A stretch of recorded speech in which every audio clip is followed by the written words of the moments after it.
Набавката на луксузните автомобили во вредност од 114.192 евра. Осветлувањето на коритото на реката Дрим, кое чинеше исто толку пари.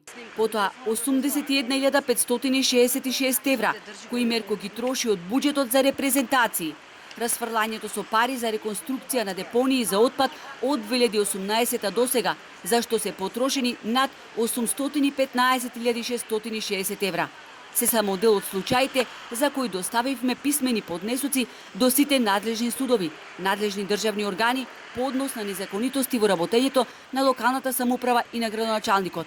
Но најчесто нашите поднесоци беа отфрлани или органите се огласува како ненадлежни да постапуваат, вели председателот на Струшкиот огранок на ВМРО ДПМН Ајлен Дерибан, кој како адвокат стои зад безброј кривични пријави кои ги поднесол.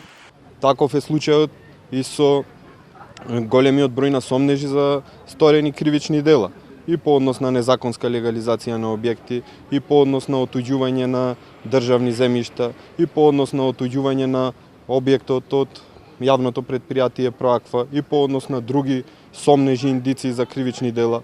Основното јавно обвинителство во Струга не поднесло никакво обвинение против градоначалникот или против други осомничени за тие кривични дела. Покрај поднесените кривични пријави, поднесовме барање за вршење вонреден инспекцијски надзор за последната незаконска одлука за изграда на 3,5 метарски споменик посветен на Косово. На Мерко во овие 18 години градоначалствување никој не му застана на патот, бидејќи шурува и со советниците кои го сочинуваат мнозинството во Советот, кои слепо ги следат сите негови предлози и гласаат за нив, без разлика колку се тие спротивни на законските прописи.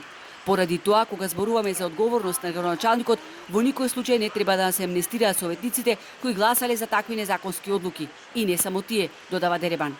Пред се советниците од СДСМ и ДУИ кои што гласале за таквите незаконски одлуки, па потоа државните органи и обвинителства, судови, кои што дали со преземање на конкретни действија, не преземање на соодветни действија или пропуштање на преземање, се директни соучесници во таквото незаконско работење на градоначалникот.